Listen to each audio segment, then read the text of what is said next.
Que a graça e a paz que vem da parte do nosso Deus, através do nosso Senhor e Salvador Jesus Cristo, encontre corações sedentos da sua graça maravilhosa, para que todos nós possamos crescer nesse conhecimento e nessa graça. Meus amados, hoje nós chegamos ao sétimo tema da nossa série Jesus, Homem Ungido.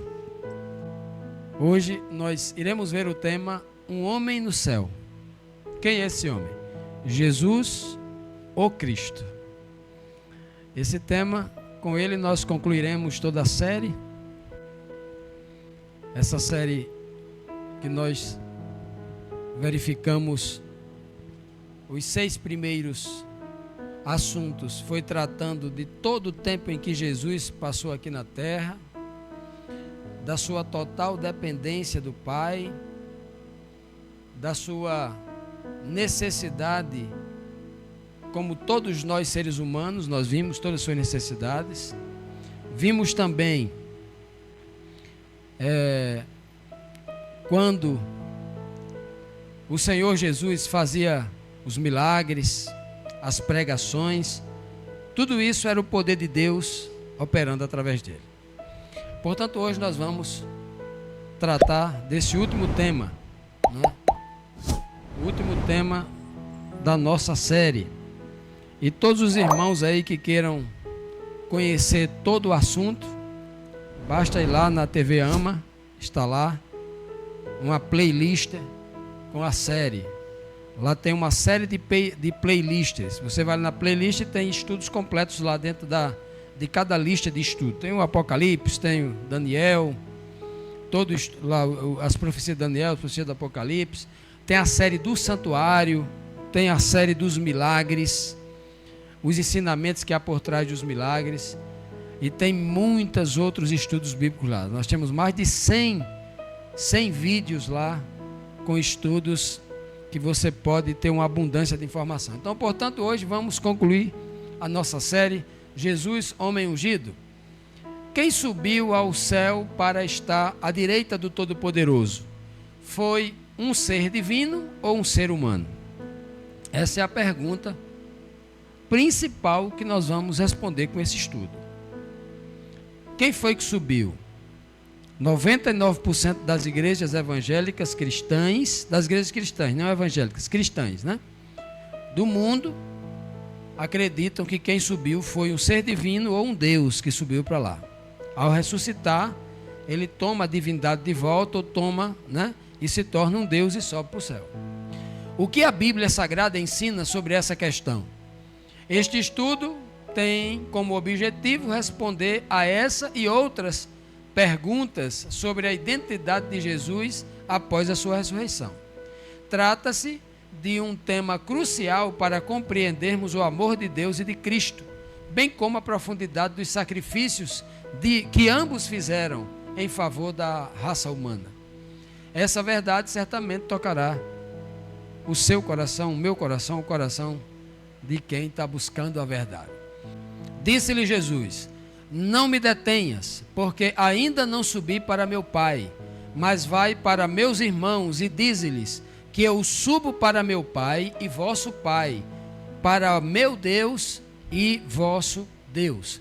Veja aqui que imediatamente após a ressurreição de Cristo, o momento em que muita gente prega que é neste momento em que ele retoma a divindade para si, é neste momento que ele não é mais ser humano, ou em uma outra teoria ainda mais, né, mais estapafúrdia, é de que naquele momento ele toma 50% da divindade, ele continua 50% Deus, 50% homem, 50% humano, 50% divino, ou o absurdo, para tentar enganar as pessoas que não têm nenhum interesse em buscar a verdade, é que ele é 100% Deus e 100% homem, contrário a toda e qualquer lei, contrário a tudo que nós conhecemos, ou na Bíblia, ou na natureza, onde Deus se revela, né, pela natureza. Está lá em Romanos 1, versículo 20. Por meio das coisas criadas, eu compreendo plenamente a profundidade dos atributos invisíveis de Deus, da própria divindade e do seu eterno poder. Então, na natureza não encontramos ninguém 100% divino, 100% humano. Não tem ninguém híbrido na natureza. Na criação não tem ninguém com duas naturezas. Só no cinema tem os X-Men, né? Mas na Bíblia nós não encontramos uma pessoa híbrida, um animal híbrido, não. Ou você é 100% humano, ou você é 100% divino. Ou você é Deus, ou você é criatura. Não tem como ser as duas coisas ao mesmo tempo. Mas criou-se esse absurdo, porque as pessoas da Idade Média e os teólogos do presente século não tiveram a coragem de reformar essa doutrina. E continuam pregando esse absurdo teológico, sem que haja na Bíblia um verso sequer que diga, que apoie essa verdadeira heresia, né? Cristo está dizendo assim, olha, depois que ressuscitou, e aqui ele está num corpo já transformado. O corpo de Cristo aqui é um corpo agora incorruptível. Segundo o apóstolo Paulo, em 1 Coríntios capítulo 15, ele diz que a exemplo de Cristo, todos nós um dia, os santos, serão transformados num abrir e fechar de olhos. E os mortos, como Cristo estava morto, e os mortos já sairão dos túmulos transformados num corpo incorruptível para viver a vida eterna. E Cristo, ele é a primícia dos que dormem. É o primeiro a sair nesse corpo incorruptível. Então Cristo já sai do túmulo neste corpo incorruptível. E então ele encontra a Maria Madalena e diz, Maria Madalena, vá agora para os meus irmãos. E se Jesus era 100% humano e 100% Deus, ele não era nosso irmão. Ele só é nosso irmão se ele for 100% humano como a gente. E somente humano. E ele diz claramente, vá para os meus irmãos. Irmãos na Bíblia, não importa em que língua você esteja lendo, no hebraico, no grego, no aramaico, no latim, no tupi-guarani, aonde você lê irmão, quer dizer, da mesma natureza. Né? Da mesma natureza. Vá para os meus irmãos e diga aos meus irmãos que eu estou subindo para o meu Pai, que é Pai de vocês também, e para o meu Deus, que é o Deus de você também. Eu sou tão irmão de vocês que eu tenho um Deus. Eu não sou Deus, eu tenho um Deus. Eu sou igual a vocês. Eu estou na posição de vocês. Eu estou na mesma estatura de vocês. Em natureza, eu estou na mesma condição que vocês. Em natureza humana, eu tenho um Deus como vocês têm um Deus. Eu tenho um Pai como vocês têm um Pai. Se esse verso, na clareza que está, e não foi dita por Pedro esse verso não foi dito por Lucas, por Paulo, por Tiago, por João, por Natanael, por Filipe, foi dito pelo próprio Jesus Cristo, aquele que é a palavra. Ele disse com toda a clareza. E é nesta clareza que nós começamos aqui o nosso estudo de hoje, com esse verso síntese. Quem subiu aos céus? Foi um Deus? Foi um homem ou um Deus? Vamos perguntar a Bíblia. Agora vamos buscar aqui a abundância de versos, porque os nossos estudos aqui não é um verso isolado e eu vou passar 2 horas aqui filosofando em cima de um verso, não. É verso direto, no seu óbvio sentido, como sempre nós pregamos com toda a autoridade bíblica. Eu prego na autoridade bíblica, porque eu não tenho dúvida daquilo que eu estou pregando. E aí, vamos aqui, meus amados, para o que o texto diz em João 3, versículo 13 e 14. Ora, disse Cristo, ninguém subiu ao céu, senão aquele que veio do céu. Quem subiu ao céu? O Filho do Homem é quem subiu ao céu. E como Moisés levantou a serpente no deserto, assim importa que o Filho do Homem seja levantado. E o levantado aqui, meus amados, quer dizer ascendido aos céus. Levantado no sentido de sair da terra e ir para o céu. Mas tem duplo sentido? Tem. Levantado quando ele é levantado na cruz, mas quando ele diz, quando eu for levantado, todos atrairei a mim, não é quando ele é levantado da cruz, é quando ele é levado aos céus. quando eu for levantado, quando eu subir aos céus, quando eu sentar à direita de Deus, quando Deus me der a plenitude do Espírito Santo que Ele me prometeu, que eu derramar sobre vocês, aí todos serão atraídos a mim. Quem sobe ao céu é o Filho do homem. Não é o Filho divino, é o Filho do homem, é o Filho da humanidade, é o ser humano que sobe para o céu. Esse aqui é o primeiro verso. O segundo verso, nós temos aqui no livro de João 6,62, o que o próprio Cristo diz. O que será, pois, se vocês virem subir o Filho do homem para onde primeiro estava? Então muita gente tem dificuldade de entender esse texto quando diz assim, mas ele já era filho do homem lá? Não, porque o texto está falando da subida, não da descida. Ele não está dizendo aonde eu estava primeiro, porque onde ele estava primeiro estava na natureza divina. O que ele se refere, tanto nesse verso anterior aqui, olha. Ora, quem subiu, ele está se referindo quem vai subir, é o Filho do homem. Ele não está se referindo quem desceu. Embora ele cite quem desceu aqui, mas ele está se referindo a quem vai subir, é o Filho do homem. Quando ele diz de onde eu primeiro estava, ele não diz que ele estava na condição de ser humano, ele estava na condição divina. Não é o caso. O caso aqui, ele está falando de quem vai subir. Quem vai subir é o Filho do homem. O próximo texto, nós estamos aqui no livro de Atos, capítulo 1, versículo 11, exatamente no texto onde Cristo começa a subir para o céu. Naquele momento, depois ali era 40 dias após a sua ressurreição. No 40º dia da sua ressurreição, ele está ali com os seus discípulos, com os apóstolos, né? Está ali com os apóstolos, e de repente ele começa a subir. Começa a subir em direção às nuvens. Os apóstolos nunca viram um homem flutuar, nunca viram um homem voar, e os apóstolos ficaram estarrecido, paralisado, boquiaberto, sem movimento, sem saber o que fazer. Ninguém sabia o que fazer. Então desce 2 anjos e pergunta: por que vocês estão aí tão paralisados, né? Estão assim, tão surpresos. Esse mesmo Jesus aqui, os quais lhe disseram, os anjos falando ali, homens da Galileia. Que coisa linda. Irmão Pedro, tinha homem ali de Jerusalém. Mas o anjo deixa bem claro, está dizendo, homens pobres, que falam a língua aramaica, homens pobres da Galileia, pescadores da Galileia, homens simples, homens pobres, homens indoutos, homens incultos, homens da Galileia. Ele não diz a Judeia, diz a Galileia. Por que estáis aí parados olhando para o céu?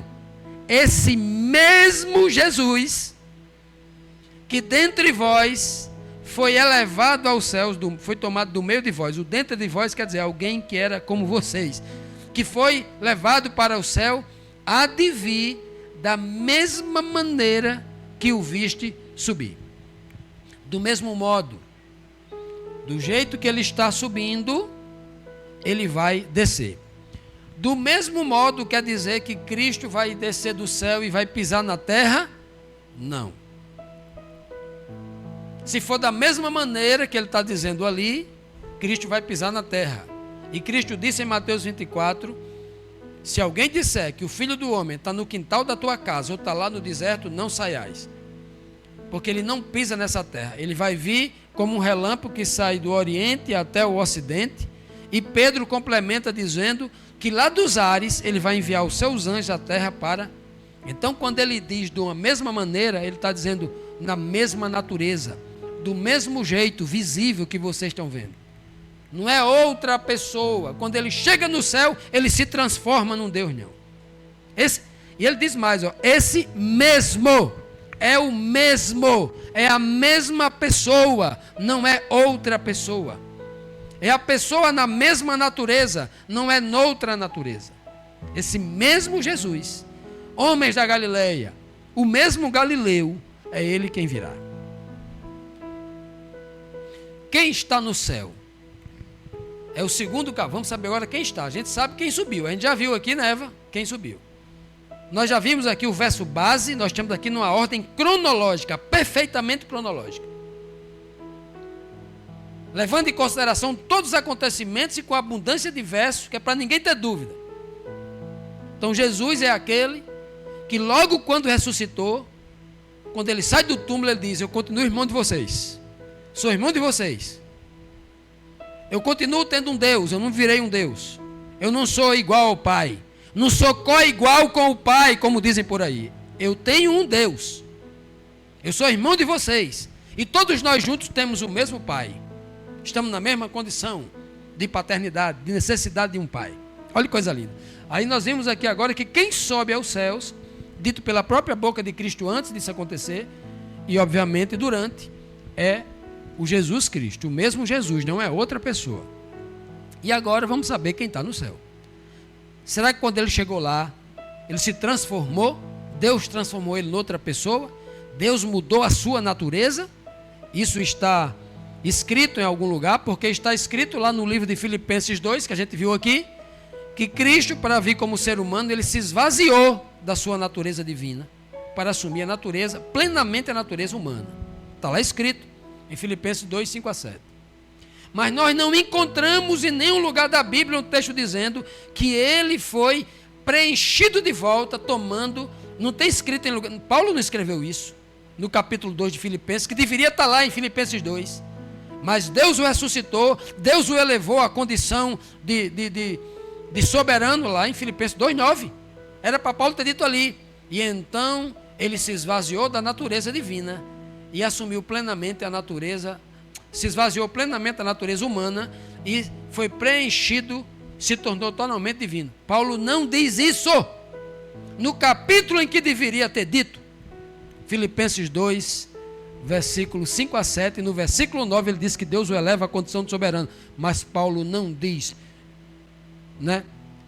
35 anos depois de Cristo ter ressuscitado, já está no céu, Paulo não diz, nem Paulo, nem João, nem Pedro, nem Tiago, nem ninguém, nem o Apocalipse dá menção dessa ideia de que Cristo tenha retomado a sua divindade ou se tornado um Deus. Não tem. Então vamos ver quem está no céu. Vamos agora para a abundância de versos, como a Bíblia é sempre muito clara, né? Vamos lá. Atos 7, 55, 56 diz assim: mas ele, Estevão estava sendo apedrejado ali pelos líderes judeus, e sob a ordem dos líderes judeus, mas ele, Estevão, estando cheio do Espírito Santo, fixando os olhos no céu, a Bíblia diz que ele teve uma visão, o céu se abriu para ele, né? Viu a glória de Deus, porque ninguém vê a pessoa de Deus, vê a glória de Deus. E viu quem mais? Jesus. Veja, Eva, que o texto nem diz que ele viu a Cristo, ele diz que viu Jesus, a pessoa de Jesus, o ser humano de Jesus. Viu Jesus, que estava à direita de Deus, e disse: eis que vejo os céus abertos e o Filho do Homem. Ele já disse que era Jesus, mas agora ele está dizendo que é o Filho do Homem, que está em pé, à mão direita, à destra de Deus. Estevão, 4 anos, 3 anos e meio, 4 anos depois da ressurreição de Cristo, ele vê Jesus no céu como Filho do Homem. Filho do Homem quer dizer ser humano. Filho de peixe, peixinho é, não é, Eva? Vamos usar aqui a regra de Santo Agostinho, né? Filho de peixe, peixinho é? Pois quem vê no céu ali, Estevão não vê, cheio, e tem uma coisa, a Bíblia diz aqui, Eva, que Estevão estava cheio do Espírito Santo. Estava cheio, estava transbordante do poder de Deus. O que está falando aí, essa língua, essa linguagem de Estevão, é o próprio Pai falando pela boca dele, cheio do Espírito de Deus, falando uma verdade. Estevão não diz, viu, Abraão, ele não diz assim: estou vendo o Filho Divino à direita de Deus. Não diz, é o Filho do Homem. Língua clara, objetiva, o sentido óbvio da palavra de Deus, não precisa de filosofia aqui, o texto é claro, como todo texto, apesar que não tem nenhum outro texto dizendo o contrário. Mais um verso, olha o que diz 1 Timóteo 2, versículo 5, Paulo está dizendo aqui, o verbo, Edinalva, você que é professora de português, o verbo haver, está em que tempo aqui, Eva? Edinalva? Em que tempo, Edinalva? No presente. Porque há. Ele não diz haverá ou houve no passado, nem haverá no futuro. Há. Paulo escreve isso aqui por volta do ano 60, 30 e poucos anos depois da ressurreição de Cristo. Ele está dizendo, hoje há no céu um mediador, que trabalha entre Deus e os homens, Jesus Cristo, homem. Ele nem diz filho do homem, ele diz, no céu tem um mediador, hoje há.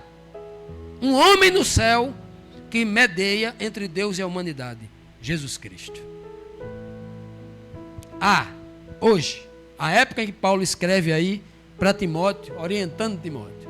E aí, meus irmãos, em João 6,62 ele diz, que será, pois, se virdes o Filho do homem para onde primeiro estava? Repetindo o texto que eu já coloquei aqui, justamente porque aqui Cristo diz assim, olha, quem está no céu, quem vai voltar para lá é quem?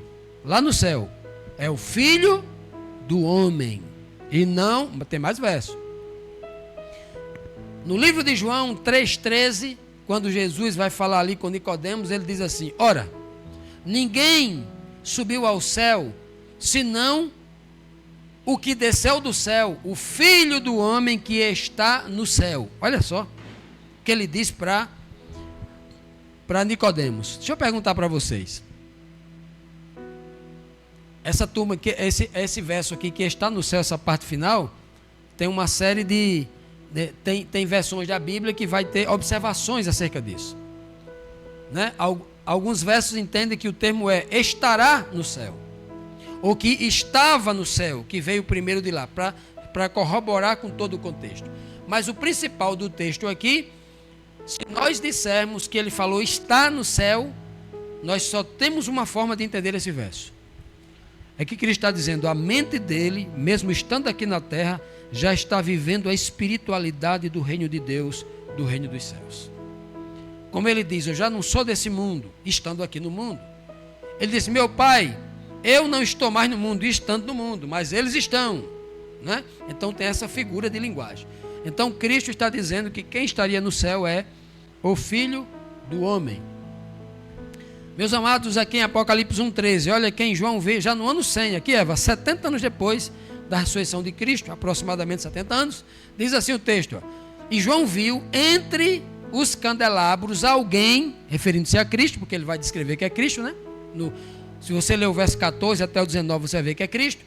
Entre os candelabros alguém semelhante a um filho de homem. Veja que até na visão apocalíptica, na visão simbólica, ele não encontra, porque ali é a visão gloriosa, os olhos de fogo, os cabelos brancos, um cinto de ouro, uma espada que saía da sua boca, os pés eram como latão reluzente, né? A voz de muitas águas, tal. Então veja que era uma visão gloriosa, mas a visão gloriosa não é de um ser divino, não é de um Deus, é de um filho de homem. Semelhante a um filho de homem, como uma veste que chegava aos seus pés e um cinturão de ouro que estava ao redor ali do seu peito, da sua cintura, né? E olhei em Apocalipse 14, e eis uma nuvem branca, e assentado, já uma referência ao retorno de Cristo à terra, não, e assentado um semelhante ao Filho do homem, que tinha sobre a sua cabeça uma coroa de ouro, e na sua mão uma foice aguda. Veja que quem recebe a coroa para ser soberano, o soberano de Deus, um herdeiro do governo de Deus, não é um Deus, é um filho do homem. Quem recebe a autoridade para julgar o planeta, o cetro que recebeu em forma de o cetro do juiz, o martelo do juiz, em forma de foice, é o filho do homem. Toda autoridade para julgar, toda autoridade para governar, quem recebe é um homem, não é um Deus, não é um ser divino. É um homem, filho do homem. Filho do homem é tão claro o texto, que vocês conhecem algum filho do homem que se tornou divino? Tem algum homem na terra que se tornou Deus? Só na mitologia grega. Aí você encontra filhos de seres humanos que se tornaram semideus, se tornaram divinos aqui na terra. Aí você encontra na mitologia grega, mas na Bíblia não tem essa conversa. Se você é defensor da Bíblia, se você acredita na Bíblia como palavra de Deus, você não vai encontrar isso lá não, em lugar nenhum, né? Olha o que diz Filipenses 3, 20 e 21. A nossa cidadania, porém, está nos céus. Nós somos cidadãos do céu, está dizendo o apóstolo Paulo à igreja lá de Filipos. De onde esperamos ansiosamente um Salvador. Ednalva, nós esperamos um Salvador de onde, Ednalva? Da pátria celestial. Ele vem de lá. O Salvador que vem na glória de Deus nos céus. O Senhor Jesus Cristo. Pelo poder que o capacita. Que o capacita. Tem um poder dos céus que está capacitando Jesus Cristo. Tem um poder acima dele. Que o capacita a colocar todas as coisas debaixo do seu domínio. Ele, Jesus, transformará os nossos corpos humilhados para serem semelhantes ao corpo, ao seu corpo glorioso.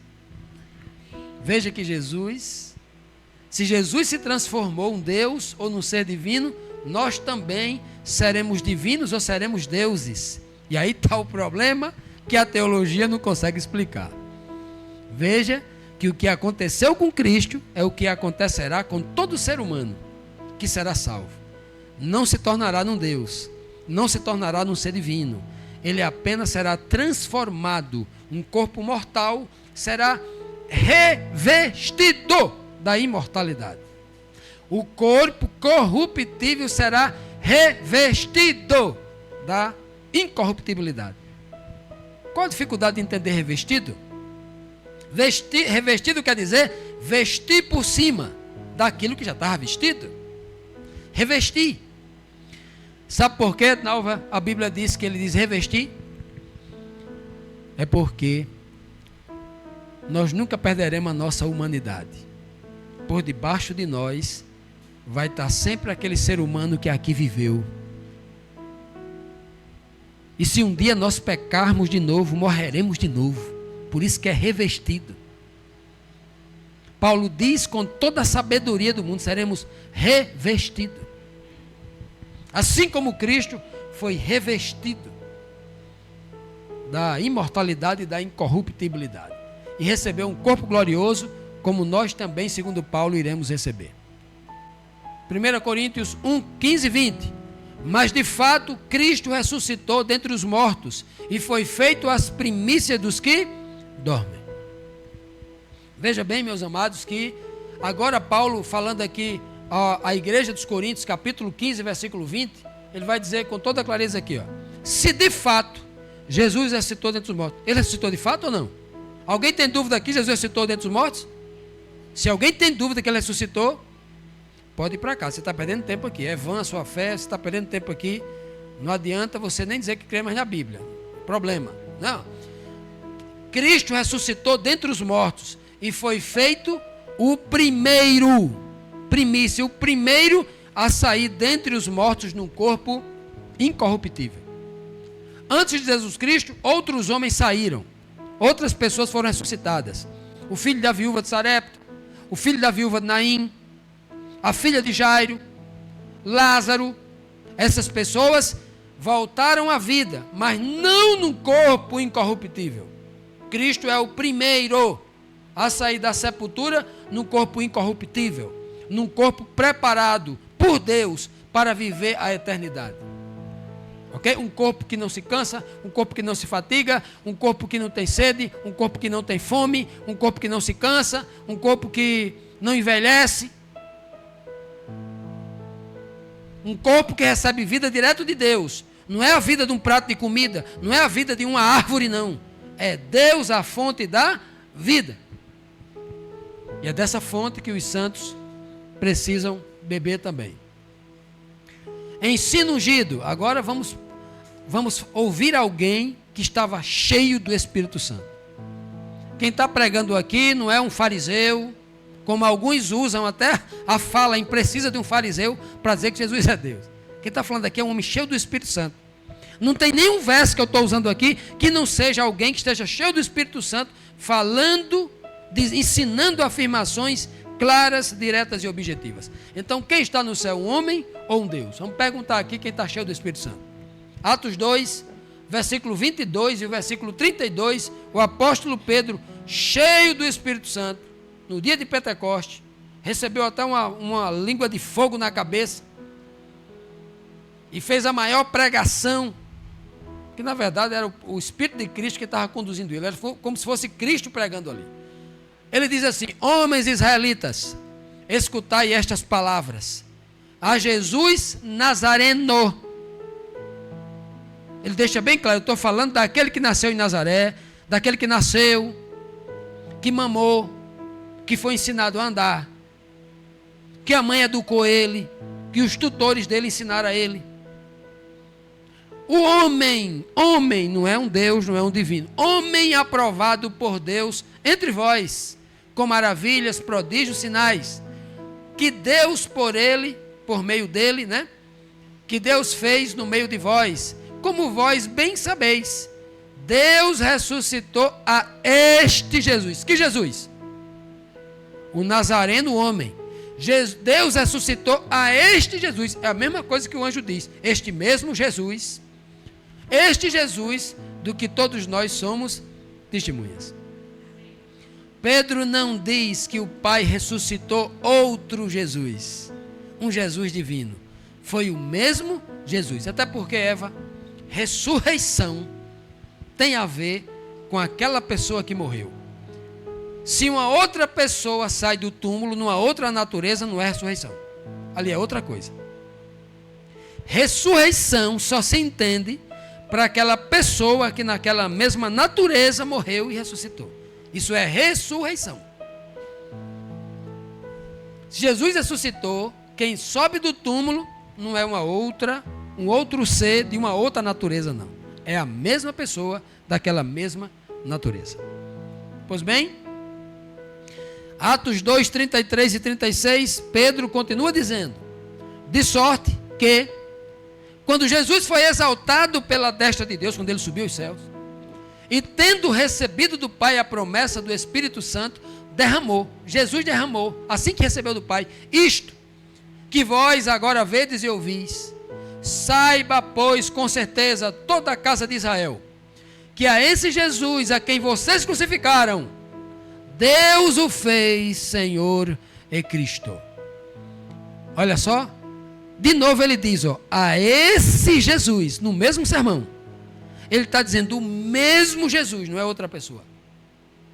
Esse ser humano, esse homem, Deus o elevou e lhe deu o título, a posição, a autoridade de Senhor e também a autoridade do Cristo, a autoridade de uma pessoa ungida. Mas ele foi ungido de qualquer jeito, não. O Cristo aqui quer dizer ungido. Ele foi ungido recebendo a promessa da plenitude do Espírito Santo. Como diz Paulo na sua carta lá aos Colossenses, nele habita plenamente, corporalmente, a plenitude da divindade. O Pai, com o seu Espírito, passou a habitar em Cristo. Cristo se tornou a habitação do divino na sua plenitude, né? Coisa maravilhosa é o texto bíblico, né? E aí nós temos aqui, meus amados, em Atos 5, 30 e 31, o texto que diz: o Deus de nossos pais, o Deus de Abraão, Isaque, Jacó, Davi, ressuscitou a quem? A Jesus. Veja só, ressuscitou a Jesus, ao qual vocês mataram, disse Pedro, suspendendo no madeiro. Deus, com a sua destra, com a sua mão direita, sua mão forte, o elevou, exaltou, a condição de quê? De príncipe e de salvador. Jesus nunca foi, né, para dar a Israel arrependimento e remissão dos pecados. Veja bem que Deus nunca exaltou Jesus à condição de Deus, condição de príncipe. Príncipe é aquele que é o filho do rei, aquele que é o herdeiro. Deus nunca exaltou Jesus à condição de Deus, mas à condição de príncipe. E Deus lhe deu o título de Salvador, Salvador pessoal, porque Deus salva a humanidade através de quem? De Jesus Cristo. O mesmo Jesus. E Pedro continua ensinando aqui com muita autoridade e poder. Agora vamos para o texto bíblico. Nós já vimos quem ressuscitou, como ele disse que ia subir aos céus. Nós já examinamos aqui 7 ou 8 textos, mostrando que quem está no céu é um Deus ou um ser humano? Um homem É o Filho do Homem que está lá. E agora vamos saber quem vai retornar. Porque ele pode ter subido até o ano 200, não. Até o ano 200 ele pode ter ficado como homem lá. Mas depois do ano 200 até o ano 1000, até Agostinho de Hipona lá em 1100 e pouco, ele pode ter virado um Deus, né? Na cabeça dele pode ter virado Deus. Vamos perguntar agora quando ele vai voltar. Porque aí quando ele voltar não tem mais desculpa, né? Vamos ver quem vai voltar. Se é o Jesus ser humano, se é o Jesus filho do homem, ou se é o Jesus divino, se é o Jesus Deus. Vamos perguntar à Bíblia, quem é que vai voltar? O próprio Jesus diz em Mateus 24:30, ele diz assim, ó: então aparecerá no céu o sinal do Filho do Homem. Ele não diz o sinal do Filho, que ele poderia até dizer filho só, mas ele fala o Filho do Homem. E todas as tribos da terra se lamentarão. E ele, para não ter dúvida, ele fala, e verão quem? O Filho do Homem, vindo sobre as nuvens do céu com poder e grande glória. Bian, se Jesus quisesse dizer aqui que ele era duas naturezas, ele dizia assim, ó: então aparecerá no céu o Filho do Homem, e todas as tribos da terra se lamentarão, e verão o Filho de Deus. Aí você, que nem daria para você falar isso, né? Mas eles poderiam dizer, está vendo? Ele disse no mesmo verso que ele é filho de homem, filho de Deus, ele tem duas naturezas. Mas não tem, Adinalvo, em toda a Bíblia, qualquer verso que deixe margem a esse tipo de filosofia. Não há isso na Bíblia. É muito enfático. Jesus, quando abre a boca, é muito enfático. Filho de homem. É o Filho do Homem que está vindo sobre a nuvem dos céus. Mais um verso. Respondeu-lhe Jesus, isso já diante dos próprios fariseus, né? Diante do tribunal de exceção da qual Cristo ia ser condenado. Respondeu-lhe Jesus, tu o disseste, entretanto, eu vos declaro que desde agora, a partir de agora, vereis o Filho do Homem assentado à direita do Todo-Poderoso. E depois, obviamente, vindo sobre as nuvens dos céus. Desde agora, ou seja, desde esse presente século, desde esta geração, vocês vão ver o Filho do Homem sentado à direita de Deus. E depois, vocês, Caifás, que está falando comigo, o sumo sacerdote, vocês vão ver o Filho do Homem retornando nas nuvens dos céus.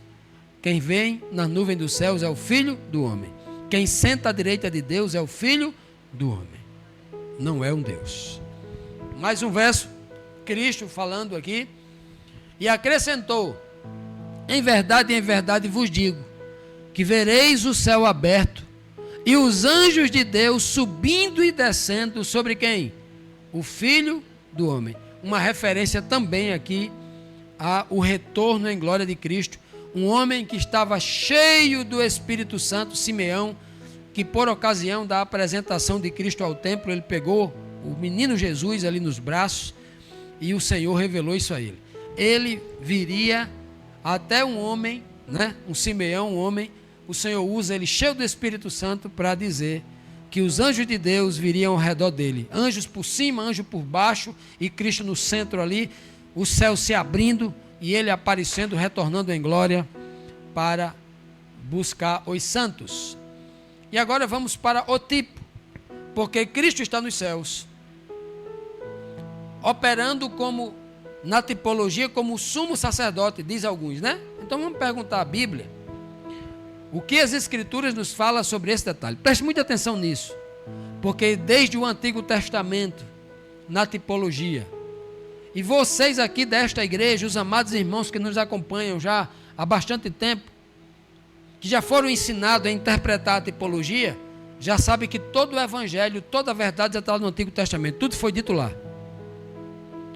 Se você desconsiderar essa verdade lá, você vai ficar frágil para começar a assimilar o que Pedro disse, gentes que estão ensinando filosofias vãs, contos e fábulas engenhosamente inventadas.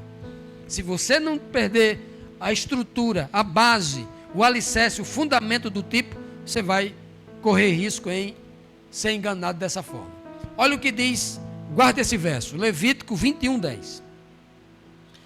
Olha que o sumo sacerdote aqui aponta para Cristo, porque no livro de Hebreus, do capítulo 6 até o capítulo 12, você vai ver ali uma dezena de versos mostrando que não tem sumo sacerdote igual a Jesus Cristo. Ele é o verdadeiro sumo sacerdote.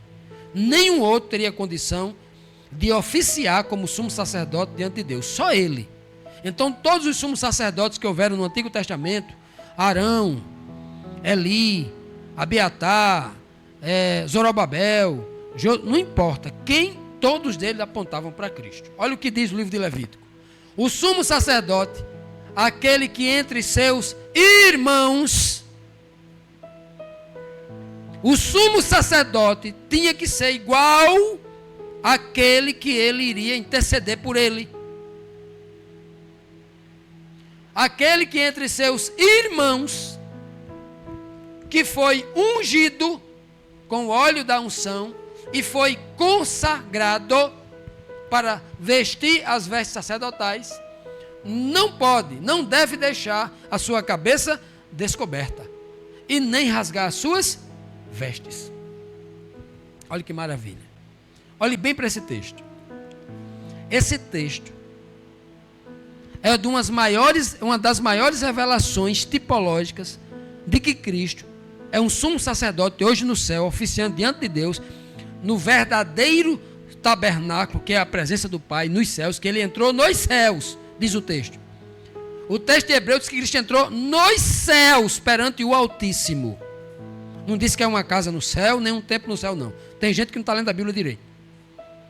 A única pessoa que pode oficiar diante do Pai é o sumo sacerdote Jesus Cristo. E ele não está lá oficiando em prol dos habitantes do céu, os anjos do céu, não. Ele está oficiando em prol dos seres humanos aqui na terra. Cristo está oficiando em prol dos seres humanos que ele deixou aqui na terra. É o que diz o apóstolo João na sua carta, lá em 1 João 9. Ele diz bem claro lá: eu estou escrevendo isso para que vocês não pequem. Mas se porventura vocês pecarem, saibam, você tem um advogado junto de Deus lá, que está intercedendo por você, mediando por você, um sumo sacerdote. Olha que beleza. Jesus está mediando lá pelos seus irmãos, não é pelos seus súditos, não é pelos seus filhos, porque ele não é Pai eterno. Ele é o seu nome será Pai eterno, mas ele não é o Pai eterno, como alguns têm traduzido. Ele está mediando por seus irmãos. E aí o texto diz aqui, ó. Primeiro, olha os 7 pontos aqui, ó. Não sei se você, vou voltar ao texto anterior aqui, ó. Aqui tem 7 pontos reveladores sobre a pessoa do sumo sacerdote. A sua missão, a sua autoridade, o que ele tem que fazer, está tudo aqui, ó. 7 pontos neste verso. E eu vou trazer para esse comentário aqui, ó. Primeiro, sacerdote. E o sacerdote, ou o sumo sacerdote, a missão dele é de mediar. Ele medeia pelos seus irmãos, pelos seus companheiros, pelos da mesma espécie. Segundo, irmão. O próprio texto diz aí, irmão quer dizer o quê? Mesma natureza. Terceiro, ungido. É que esse sacerdote não era um Deus, ele precisava ser ungido. Esse sacerdote, ele não era um Deus que tinha o Espírito, a fonte do Espírito Santo era ele mesmo, não. Ele precisava de unção. Como todo ser humano precisa de unção. Então ele precisava ser ungido. 4. Ele precisava também ser consagrado. Só um ser humano precisa ser consagrado. E Cristo foi consagrado. Foi consagrado. Por que um Deus, um ser divino, não precisa ser consagrado? Porque ele já é o sagrado. Ele já é o próprio sagrado. Consagração é algo inerente dos seres humanos, daqueles que carecem de salvação. Por isso que Cristo disse que ele carecia que o Pai o salvasse. 5. Vestiu-se. O texto diz que ele precisava, no texto anterior, que o sumo precisava vestir das vestes de pureza, das vestes de santidade, né? Então Cristo vestiu e recebeu essa condição superior de ter um corpo incorruptível, de receber do Pai a autoridade de Senhor, de Cristo, de príncipe. Ele vestiu essa condição superior.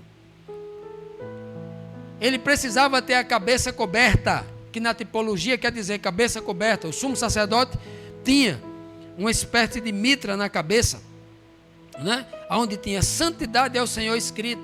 E ali significa aquela mitra que ele era separado. Significava dizer que ele nunca ia fazer nada da sua própria cabeça. É que tinha alguém acima da cabeça dele comandando ele. A coroa, um poder que estava acima dele. Por isso que o sacerdote tinha a cabeça coberta, como Cristo tinha a sua cabeça coberta por Deus. É por isso que Deus manda ele lá para cima a cobertura, o Espírito Santo ungindo a sua cabeça, né? E 7, tinha que ter as vestes inteiras, porque o sumo não podia rasgar suas vestes. O texto diz que ele não podia rasgar suas vestes. Cristo tinha que ter as vestes inteiras, ou seja, as vestes, atos de justiça. Cristo não poderia pecar, Cristo não poderia cometer algum erro, Cristo não poderia cometer qualquer equívoco na sua obra. As suas vestes estavam intactas. Estavam intactas. E é por isso que nos céus é perguntado: está vendo aquele povo que tem de veste comprida ali? As vestes compridas? E Cristo tem veste comprida, salpicada de sangue. Vestes intactas. E aí nós entendemos por que naquele momento Caifás rasga as suas vestes diante de Cristo. Conjuro-te pelo poder dos céus, disse Caifás a Jesus, que tu me diga para a gente se você é o Filho de Deus. Aí Cristo falou: eu sou, e você vai ver o Filho do Homem vindo na nuvem dos céus. Naquele momento Caifás rasga as vestes. Naquele momento ele está dizendo: a tribo de Levi está rasgando o sumo sacerdote, está entregando a você. Nós estamos rasgando o sumo sacerdócio, estamos passando para você o sacerdócio. Ele fez aquilo sem saber, porque naquele momento eles estavam renegando o sacerdócio, e Cristo estava pegando o sacerdócio para ele naquele instante. Por isso convinha que em tudo, olha porque Abraão, porque que Jesus tem que ser um homem lá no céu como sacerdote, ó. Por isso convinha que em tudo fosse semelhante a quem? Aos seus irmãos, para ser misericordioso o quê? E fiel o quê? Sumo sacerdote. Para ser sumo sacerdote, ele tem que ser semelhante a mim em tudo. Semelhante aos seus irmãos. Porque um sacerdote só medeia pelo seu irmão. Sumo sacerdote, naquilo que é de Deus, naquilo, né, no ambiente de Deus, diante de Deus, para expiar os pecados do povo, seus irmãos. O sacerdote tem que ser irmão daquele que ele medeia. Senão, se Jesus Cristo é um Deus, ou se Jesus Cristo é divino no céu, ele não pode, de outra natureza diferente da minha, ele não pode ser meu sumo sacerdote. Tem que ser meu irmão. É o que a Bíblia está dizendo. É o que a lei de Deus estabeleceu isso. É a palavra de Deus estabeleceu. Não sou eu que estou inventando. É a palavra de Deus que diz que tem que ser assim. Olha o que diz Hebreus 4,15. Porque não temos um sumo sacerdote que não possa... Temos. O verbo ter está em que tempo aqui, Ednalvo? Ednalvo, professor de português. Faltou aula de português, você, professora? Temos, está no presente. Nós temos hoje no céu, no ano 64, 65, nós temos hoje no céu um sumo sacerdote que se compadece da nossa fraqueza. Porém, ele é como nós. Ele é um ser humano como nós. Em tudo foi tentado. Por isso que ele é sumo sacerdote lá no céu. E não cometeu pecado aqui na terra. Um como nós. Quem está no céu hoje é um sumo sacerdote como nós. O nosso irmão que está intercedendo. E não outra pessoa.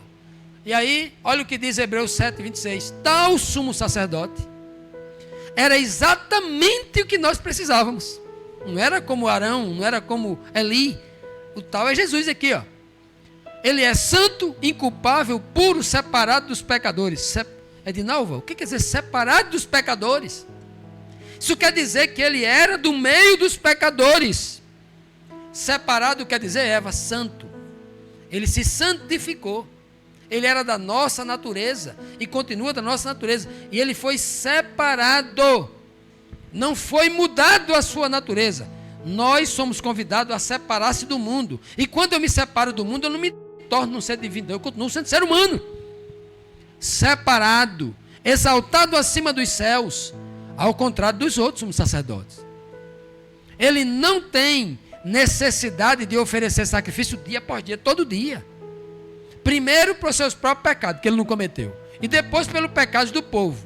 Ele sacrificou por seus, Ele sacrificou por seus pecados, os seus aqui que ele fala, não é os pecados de Cristo, do povo, Por seus pecados, de uma vez por todas, quando a si mesmo se ofereceu. Então veja que Jesus Cristo aqui, ele foi um sumo sacerdote que opera hoje nos céus, sendo separado para isso. Um ser humano separado, exatamente como acontecia com os sumos sacerdotes. Eles eram separados. O sumo sacerdote era tão separado do povo da tribo de levita, que ele não podia nem ir ao enterro da sua própria esposa. Era tão separado, não podia se contaminar com nada. Só uma tipologia, claro. Você tem uma ideia do quanto ele era separado. Olha que tipologia nós temos aqui nas Escrituras Sagradas, E para concluirmos nosso último aqui, capítulo aqui da nossa sequência, vamos para o cordeiro, que é uma tipologia da terra. Toda vez que você lê na Bíblia um cordeiro no céu, está dizendo um ser humano da terra no céu. E aí eu faço um questionamento reflexivo. Das criaturas do céu que estão lá no céu, tem algum com a imagem de cordeiro? Os 4 seres viventes que aparecem no capítulo 4 de Apocalipse, algum tem cara de cordeiro? Um tem a imagem de um touro, o outro tem a imagem de um leão, serviço, trabalho, touro, leão, coragem, valentia, O outro tem a cara de um ser humano, de um homem, a inteligência, o livre-arbítrio, E a capacidade de escolher e decidir. E o outro, a cara de uma águia voando, velocidade, visão, Pois bem. Mas não tem cara de cordeiro, não. Dos animais mais frágeis, mais sublimes, mais carentes de ajuda, é o cordeiro aqui na terra. É essa figura que é levada para o céu. A Bíblia me dizendo que dos animais, dos mais frágeis, o cordeiro, os dentes dele, já viram o dente de um cordeiro, os dentes de um cordeiro? É igual ao nosso. Ou melhor, os nossos ainda tem uns caninos, que come carne tem uns caninos, mas do cordeiro é os dentinhos tudo retinho ali, só come erva. Não tem como se defender o cordeiro. O carneiro tem, que ele tem chifre, mas o cordeiro não tem chifre. É o animal mais frágil, mais inocente. O lobo deseja muito encontrar o cordeiro, porque é o mais fácil, uma mordida dá morto. E quando a Bíblia lança para o céu esse cordeiro, ele está dizendo, um dos seres humanos mais frágeis da terra, Deus o exaltou, venceu no poder de Deus. Um galileu, que não era rico, que não tinha conhecimento, que não tinha dinheiro, que não tinha influência, veio falando aramaico, uma língua pobre, mas o Espírito de Deus lhe dava sabedoria para dizer as palavras certas e tocar o coração do mundo. E aí é esse cordeiro que está no céu, não é um Deus que está no céu, porque é o cordeiro que está no meio do trono. Que coisa linda. O cordeiro que está no meio do trono é o Pai sentado. Quando ele usa no meio do trono, no centro do trono de Deus, ele está dizendo que Deus vai governar o universo inteiro usando o cordeiro, por intermédio do cordeiro. E é esse cordeiro quem apacentará. Apacentará quem? Os salvos, porque os salvos que ele está chamando de rebanho de ovelha. E o cordeiro aqui, olha, o cordeiro é o pastor, porque quem apacenta é o pastor. Já viu um pastor sendo cordeiro, um cordeiro sendo pastor? Porque aqui o cordeiro é da mesma espécie das ovelhas, é irmão das ovelhas. Quem conduz, se na ausência de um pastor, quem conduz o rebanho é uma ovelha mais antiga, ou um carneiro mais antigo. Quem conduz para o pasto é a ovelha mais antiga, ela sabe tudo. O carneiro está ali para proteger ao redor. Mas um cordeiro Não existe um animal de 1 ano, sem experiência, conduzir um rebanho, não. Justamente o que Deus está dizendo, quem vai apacentar é um cordeiro. Apacentar vocês, ovelhas, no reino de Deus. Olha a linguagem que ele está me usando aqui, na tipologia. E esse cordeiro vai servir de guia, mestre, professor, orientador, pastor, né, ó, para as fontes vivas das águas. Ele vai ensinar a vocês a verdadeira palavra de Deus, porque Deus deu a ele toda a revelação. Revelação de Jesus Cristo que Deus lhe deu. E Deus limpará dos seus olhos toda a lágrima. Deus o Pai limpará, né? Fazendo com que o cordeiro nos leve à fonte das águas tranquilas. As lágrimas vai tirar dos olhos, mas a água vai ter em abundância. Ó, Apocalipse 21, versículo 22 diz: e nela, na nova terra. E aqui, irmão Pedro, já não é mais na volta de Cristo, agora já pela eternidade. Nem na eternidade nós temos um Deus, Jesus vira um Deus ou vira um ser divino. Ele continua como cordeiro. Irmão nosso que somos ovelha. Ovelha e cordeiro é da mesma espécie. Nela não vi templo, porque o seu templo é o próprio Senhor Deus, o Todo-Poderoso. E quem mais? E o cordeiro. É o cordeiro. Nem para dizer o leão da tribo de Judá, porque mudou. Aqui na terra ele era cordeiro, mas agora no céu, não, quem vai continuar lá é o cordeiro. Ele não disse quem apacentará vocês é o leão da tribo, não, é o cordeiro. É o animal mais humilde, é o mais simples, é o ser humano na sua condição de humano. É o cordeiro. É o cordeiro que estará lá. E a cidade não necessita de sol nem de lua, para que nela resplandeçam a sua luz, o sol e da lua. Por quê? Porque a luz do sol e a luz da lua não se comparará a que luz? Porque a própria glória de Deus a tem iluminado essa terra. E o cordeiro é o quê? É a lâmpada, é quem resplandece sobre nós a glória de Deus. Porque a glória de Deus é o seu conhecimento, é a sua palavra. E o Apocalipse começa no primeiro verso dizendo que Deus deu toda a revelação a Cristo. Revelação de Jesus Cristo que Deus lhe deu. É por isso que a gente bebe da boca do Cordeiro, daquilo que ele já recebeu do Pai. Ele é a lâmpada de Deus. A luz que vem dele, que vem do Pai, é através do Filho. É Ele. Por isso que a palavra, meus amados, diz categoricamente, no capítulo 5 de Apocalipse, no versículo 12: digno é o Cordeiro de receber honra, glória, louvor, poder, ações de graça, porque com o sangue dele ele comprou para Deus povos de todas as nações. Início do capítulo 5. Ele se tornou digno de receber esse louvor e essa glória da gente, na condição de cordeiro. Quem recebe toda a dignidade é um cordeiro, não é um Deus.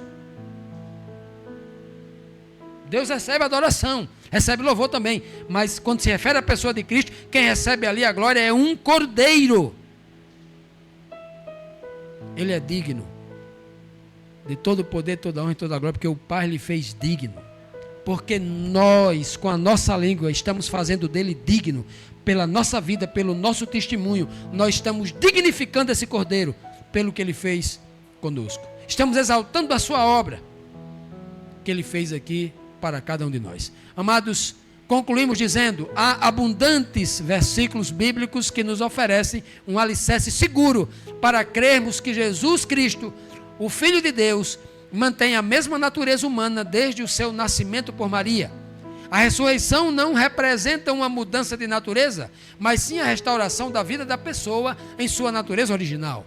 A diferença está no fato de que o corpo do homem ressuscitado é revestido da incorruptibilidade, a fim de que possa desfrutar da vida eterna.